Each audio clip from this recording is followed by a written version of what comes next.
ingeniero de Caminos, Canales y Puertos por la Universidad Politécnica de Madrid, profesor titular de Universidad del Departamento de Ingeniería Civil de la Universidad de Alicante e investigador del Instituto Universitario del Agua y de las Ciencias Ambientales de esa misma universidad. Y nos va a hablar de procesos combinados USB-MBR para tratamiento de aguas residuales.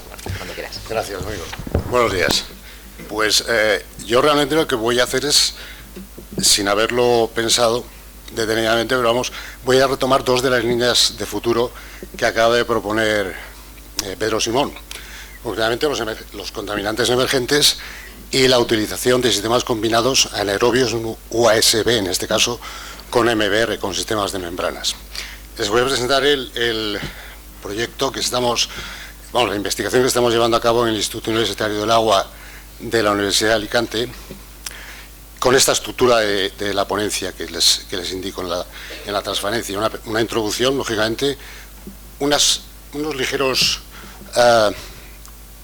conocimientos o una presentación de los reactores USB, que probablemente son bastante desconocidos, por lo menos en España, y conviene pararse un momento a comentar esta tecnología. Después hablaremos precisamente de la investigación en la planta piloto del sistema combinado USB, sistema anaerobio de flujo ascendente y MBR, en la planta piloto a escala de laboratorio, como decía. Veremos unos resultados provisionales, estamos todavía en pleno proyecto, es un proyecto largo, como ahora comentaré, resultados y discusión, y finalmente unas conclusiones de lo que hasta ahora podemos deducir o extraer de la investigación. Bien, el proyecto concreto en el que estamos trabajando tiene esta denominación: Tratamientos combinados para la degradación y eliminación de contaminantes emergentes en aguas. El acrónimo es Proyecto TRACE, que simplifica bastante el título. Está dentro del programa estatal de investigación, de I+D+I del Ministerio, que está promovido concretamente por la Secretaría de Estado de Investigación, Desarrollo e Innovación del MINECO, ¿no? Bien, el proyecto TRACE es un proyecto muy amplio, tiene muchas vertientes. Estudiamos tanto aguas naturales como aguas residuales, ¿no? El objetivo global, el objetivo general es estudiar la eliminación parcial o total de los contaminantes emergentes, los emerging contaminants, presentes en las aguas naturales y en aguas residuales urbanas mediante tratamientos combinados. Es decir, hay una primera división en dos bloques importantes de tipos de agua, y yo me centraré sobre todo en uno de ellos, que es el de, en general, en concreto, evaluar la eficiencia de nuevas tecnologías, precisamente como son los sistemas biológicos combinados para la eliminación o degradación de los ISI en las aguas residuales urbanas. Dentro de esta subdivisión del proyecto, de la investigación, hay también varias, tareas o subtareas, ¿no? Utilizaremos dos sistemas en principio, un sistema combinado formado por el USB seguido de un MBR, que vamos a operar tanto sin como con biosoporte, o sea, con biomasa soportada. En principio vamos a utilizar el K1 de Anox Haldes, y estamos trabajando a diferentes cargas orgánicas para ver el comportamiento de los sistemas para la eliminación, precisamente, sobre todo, de contaminantes emergentes, ¿no? Y después tenemos una segunda planta piloto formada únicamente por un MBR simple, y pretendemos comparar ambas eficiencias, digamos, ambos procesos, para ver, simplemente estudiar resultados y ver cuál es más eficiente ante la eliminación de emergentes, ¿no? Bien, los contaminantes emergentes se definen así, generalmente: contaminantes previamente desconocidos o no reconocidos como tales, que aún no están incluidos en la legislación. Son lo que se denominan sustancias prioritarias en la directiva, en la 213/39, ¿no?, de la UE, ¿no?, que modifica varias directivas a su vez.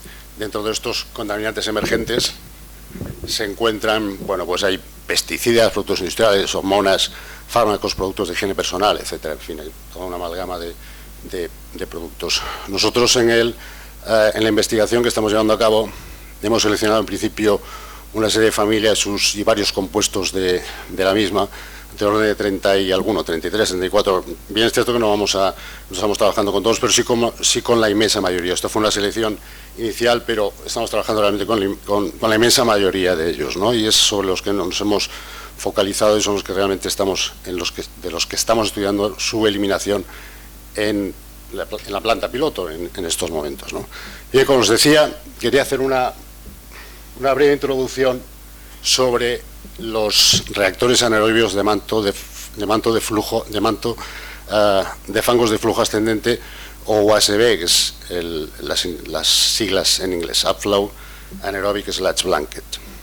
La característica fundamental de este sistema es un dispositivo trifásico que se llama, situado en la parte superior del reactor, que separa simultáneamente el gas generado, o mejor dicho, empezando por lo que más buscamos, ¿no?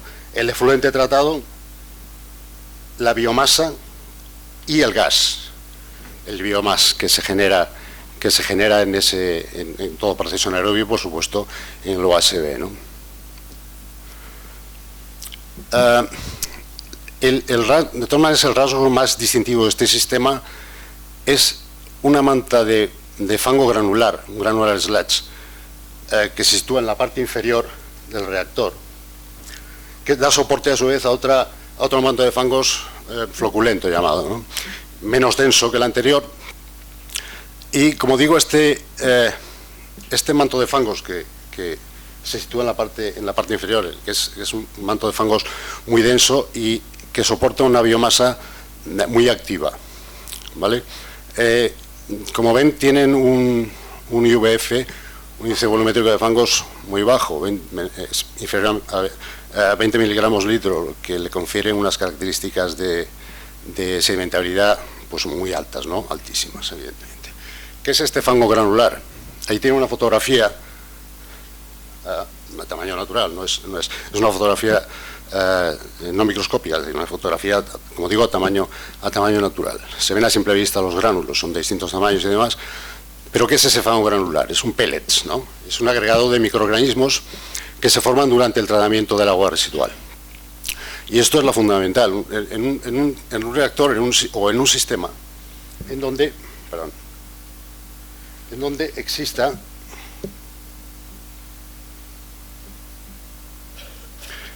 esto es lo importante, donde exista un régimen hidráulico constante de flujo ascendente, o sea, una velocidad ascensional, para entendernos, ¿no?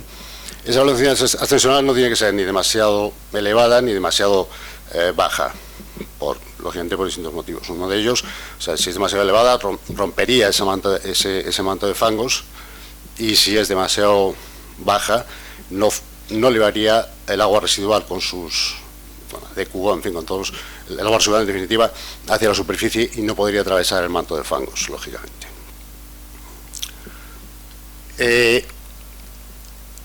Más características de este sistema, y concretamente de la capa de fango granulado, de la capa de fango densa inferior. Es una capa de fangos que permite recibir y tratar elevadas cargas orgánicas, claro, en comparación con otros sistemas anaerobios, siempre hay que comparar, porque tiene unas concentraciones de biomasa muy elevadas, del orden de 50 a 100 gramos litro. El otro manto de fangos, el manto de fangos floculento que está sobre ese manto de fango granular, es muy densa también, pero bastante inferior, bastante menos que la anterior, del orden de 5,40 gramos litro. Sigue siendo muy densa. Unas primeras ventajas que atisban las posibilidades que tiene el UASB es que pueden aplicarse mayores cargas orgánicas que en los procesos aerobios. Requiere un menor volumen de reacción y de espacio, y se produce, esto es muy importante, como sabemos, una gran cantidad de biogás. La producción de metano es del orden de la que se produce una digestión anaerobia de la harina de fangos, pues en metano pues del orden del 70%, ¿no? Luego veremos datos concretos, datos reales, resultados de la explicación. Bien, ¿cómo funciona este sistema, el UASB? Bueno, pues como ven, el agua a tratar se introduce por la parte inferior del reactor y va ascendiendo, como ven, por las burbujas, va ascendiendo atravesando las distintas capas de fango, tanto la capa inferior como la capa superior. El biogás, esa producción de sobre todo metano, pero vamos, el biogás en general, CH4 y CO2 fundamentalmente, porque veremos que de sulfídrico se forma muy poco, realmente muy poco.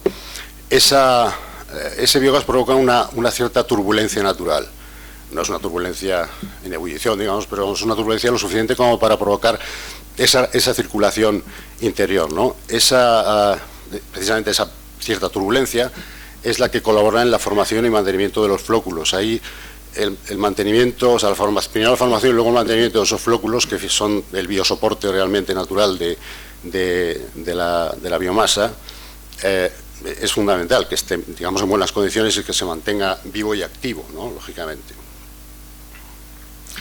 Tanto el gas libre como el que va adherido a las partículas van ascendiendo y en esa zona superior que ven ustedes hay una especie de campanas, quizás se ve mejor en esta transparencia, en donde se capta el gas, ¿no? El gas surge tanto en forma libre como adherido a las partículas granuladas que están ahí en suspensión, ¿no? Bien, esa zona superior del reactor es donde se libera el gas adherido a las partículas cuando entra en contacto con esos deflectores, con esas campanas deflectoras que se llaman campanas desgasificadoras, ¿no? Entonces, los gránulos desgasificados vuelven a caer hasta la superficie del manto. Aquí hay un dispositivo también que un dispositivo que hace de decantación, es decir, es también parecido al tanque Inhofe, ¿no? Es decir, hay una zona también de decantación en donde después de toda esa circulación y liberación de las partículas, o sea, el desprendimiento del gas de las partículas y demás, que es captado, como digo, por las campanas, por la campana superior, esos gránulos caen a la zona de decantación y retornan al manto de fangos. Hay una circulación interna que gracias a esa recirculación se libera el gas que está adherido a las partículas, el gas libre desde luego sube ya hacia las campanas extractoras y los gránulos que han llegado hasta esa zona a tope cae hacia la zona de decantación y a partir de ahí vuelve a caer a la zona a los mantos de fangos correspondientes, ¿no? El UASB realmente es un tratamiento primario.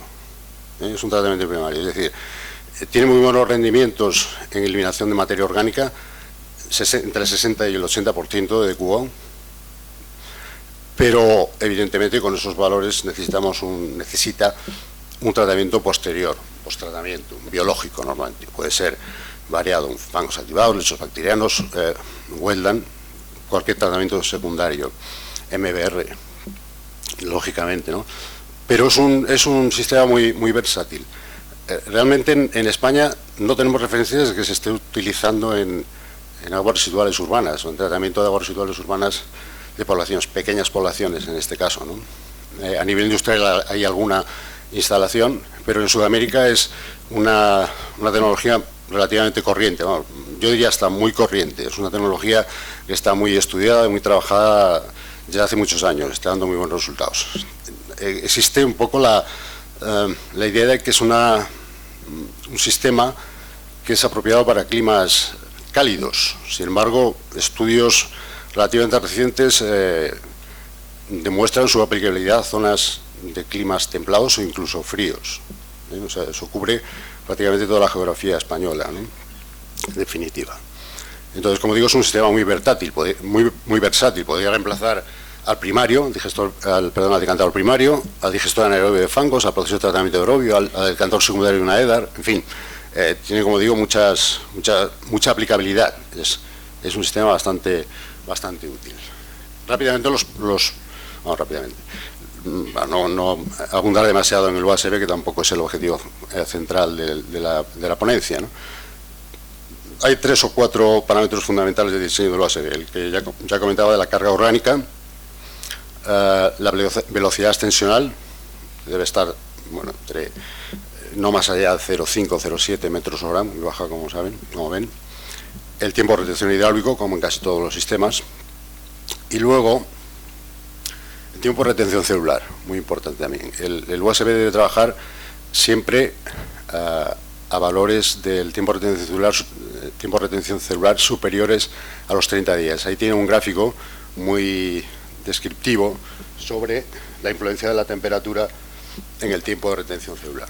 Hay un quiebro muy brusco, como ven, a partir de los 30 grados centígrados, donde prácticamente ya da igual que esté un poco más alta o más baja la temperatura. Las bajadas más importantes, la influencia mayor de la temperatura sobre el tiempo necesario para estabilizar el fango, el tiempo de retención celular, pues baja muy bruscamente hasta los más o menos 30 días, hasta los 30 grados aproximadamente. Entonces, la influencia de la temperatura en el tiempo de retención celular, en principio en principio no, y en final, es decir, es un factor sumamente importante e incluso limitante. De ahí a veces la necesidad o la conveniencia, no necesidad, sino conveniencia de calentar el fango, aprovechando incluso el biogás que se pueda generar en el MBR, ¿no? En el USB, perdón.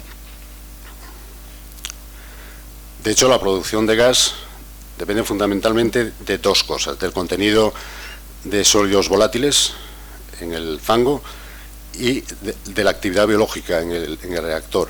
Eso es evidente. Y hay un tercer factor también muy importante, que es el pH, que debe estar en el entorno del neutro.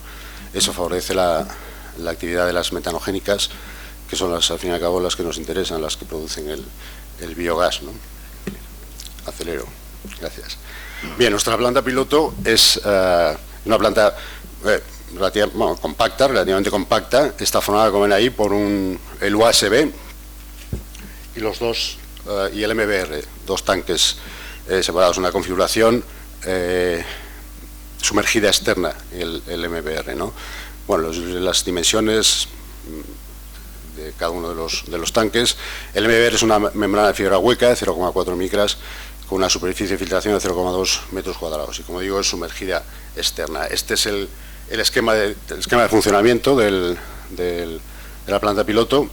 Como digo, configuración de membrana sumergida externa con las distintas recirculaciones internas y externas, y las diferentes sondas, digamos, puntos de control, ¿no? Temperaturas, oxígeno disuelto, etcétera. Sobre los parámetros de diseño del MBR los paso muy rápido porque también son conocidos. Además, la jornada, evidentemente, las jornadas van sobre esto, ¿no? Estas serían nuestras condiciones operacionales, muchos números y mucho de esto que tampoco merece, pero vamos, tenemos unas condiciones operacionales para lo que es probablemente la alimentación del agua residual. Es una agua residual sintética en la que hemos inoculado ciertos contaminantes emergentes en proporciones del orden de 10 ppps, 10 partes por billón, ¿no? Pero todos en bloque, ¿no? Los del USB, los parámetros de funcionamiento del USB y del MBR, ¿vale? Hablaba de las distintas cargas orgánicas con las que estamos trabajando. Hemos denominado carga alta, carga media y carga baja a estas cargas que tienen aquí. Bueno, esto corresponde, la carga alta aproximadamente a DQOs del orden de 1100, la carga media, perdón, a DQOs de 650 aproximadamente de media, y en baja DQOs del orden de 200, agua residual, valores de DQOs de agua residual urbana. Vamos a comentar ya algunos resultados. Bien, aquí se ha dividido, esto es el tiempo de operación, en el eje de ACISAS tenemos el tiempo de operación, se ha operado durante cerca de 180 días aproximadamente, ininterrumpidamente. Entonces, durante la división de bloques por días de distintas cargas, hemos empezado por alta, luego media y luego baja. En las ordenadas están los rendimientos en eliminación de DQO, de materia orgánica. En azul está representada la eficiencia en eliminación del USB, en verde la eficiencia en eliminación de materia orgánica, DQO, del MBR, y en rojo la global. Entonces, cosas a considerar aquí. Por ejemplo, una línea crítica o un momento crítico, podríamos decir, de la operación, es el día en que se inoculó, el momento en que se inocularon los emergentes. En ese momento se observa cómo los emergentes efectivamente, afectaron de una forma bastante drástica el funcionamiento del USB. Cayó el rendimiento de una manera bastante importante, pero también es cierto que no tardó mucho en recuperarse, del orden de 15 días, y se estabilizó, como digo, en el orden de 15 días se empezó otra vez a rendir. Y en este momento está estabilizada. En el momento que se observa una subida importante de QoS es cuando podemos decir, en la eliminación de QoS es cuando podemos decir que el USB está estabilizado, ¿no? Y eso ocurrió, como digo, hace a unos 15 días aproximadamente, como se puede ver, después de haber introducido los emergentes y haber sufrido esa bajada importante de rendimiento, ¿no? También se observan otras bajadas importantes en determinados momentos, cuando bajamos las cargas. El USB vemos que debe trabajar a cargas orgánicas altas, en principio. Es uno de los problemas que puede tener, porque claro, en un agua residual urbana conseguir cargas altas, pues no es fácil. Andamos normalmente con DQOs pues de orden de 600 y demás. Si son medias y si son bajas, pues 200, 250. O sea, llegar a 1100 en una agua residual urbana no es sencillo que puede existir. Pero en principio lo más importante desde nuestro punto de vista hasta este momento es que en el momento que el USB baja el rendimiento, el MBR lo suple. O sea, es un complemento perfecto en este sentido del MBR. El USB se sinergian perfectamente bien ahí. Entonces, de tal manera que, como ven aquí, cuando bajan los rendimientos del USB, el MBR toma la palabra, ¿no? Y entonces se pone en cabeza y al final obtenemos, como ven ahí, unos rendimientos globales, en definitiva, del orden del 100%. Esta es una diapositiva donde se ven las tendencias. O sea, la tendencia de la eficiencia en la eliminación del USB va decreciendo a medida que disminuye la carga, lo que decía la carga, lo que decía, el USB funciona bien a cargas altas. Al contrario, digamos, complementando lo que sucede con el MBR y, por supuesto, la tendencia global es ascendente. En eliminación de nitrógeno total, el MBR es el que lleva la voz cantante, evidentemente. El USB no funciona, no elimina nitrógeno ni fósforo, evidentemente, ¿no? Podría eliminar algo de fósforo porque estamos en un sistema anaerobio y si le damos tiempo probablemente las bacterias acumuladoras de fósforo seguramente podrían actuar, pero bueno, tampoco nos interesaba porque el resultado global era muy importante. Lo mismo con el nitrógeno y el fósforo, como digo, son situaciones similares. Es el MBR el que lleva la voz cantante. En producción y composición de biogás también un tema muy importante. La carga debe ser alta para producir biogás. Con cargas bajas tendríamos que incrementar mucho más los tiempos de retención hidráulico y celular para dar tiempo a las bacterias a aclimatarse y producir. Entonces, en principio no sería rentable en cargas bajas y medias, ¿no? Sobre la discusión de resultados, un poco ya lo hemos ido viendo. Los resultados, en cuanto a la materia orgánica, los rendimientos son muy elevados, ¿no? del sistema conjunto, entre el 90 y el 98%, depende de los picos. Y el MBR tiene rendimientos importantes en el orden en la eliminación de nitrógeno y de fósforo, ¿no? Y sobre los contaminantes emergentes, comportamientos distintos, distintas eficiencias. Los compuestos organoclorados se eliminaron bastante bien, ahí tienen los detalles de algunos compuestos de esta familia. Los resultados más desfavorables se obtuvieron para triacinas, etcétera, y otros fueron parcialmente eliminados. Bien, es cierto que nos falta examinar los fangos. Estamos todavía en eso, probablemente parte de esos elementos están en el fango. Sobre el gas, este es el resultado de del gas a carga alta, del biogás. Como ven, es un gas de buena calidad, con poco sulfídrico y mucho gas, del orden del 70%, y hemos alcanzado picos del orden del 82%, ¿no? A media carga, lo que les decía, a media carga la producción de gas descendió bruscamente hasta ser prácticamente nula.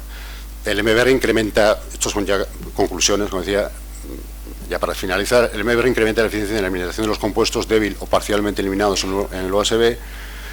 El USB muestra una alta sensibilidad a los contaminantes emergentes, como hemos comentado. Veíamos la caída brusca y se reduce su eficiencia en un 30% aproximadamente. Entonces, bueno, hemos de trabajar en principio, pero se recupera bien. Es decir, al final la planta combinada ofrece unos resultados bastante esperanzadores, ¿no? Muy esperanzadores, diría yo, ¿no? Y bueno, simplemente comentar esos resultados parciales hasta ahora, pero que les quería decir que en principio se tienen los resultados son bastante optimistas en principio por lo que vamos a ir viendo. Y también en cuanto a la producción de gas, como digo, el metano, que es importante porque, bueno, por lo que sabemos, ¿no? Entre el orden de más de un 70%, ¿no? Entonces, bueno, yo creo que el tema es bastante importante. Y ya para finalizar, este sistema combinado UASB-MBR puede ver la reforma eficiente actuando como tratamiento primario y como tratamiento secundario, como secundario y más terciario, como es el MBR respectivamente. Es decir, es un buen tratamiento primario que influye muy favorablemente en el rendimiento del tratamiento secundario. Nada más, esto es todo lo que les quería contar. Muchas gracias. Muchas gracias.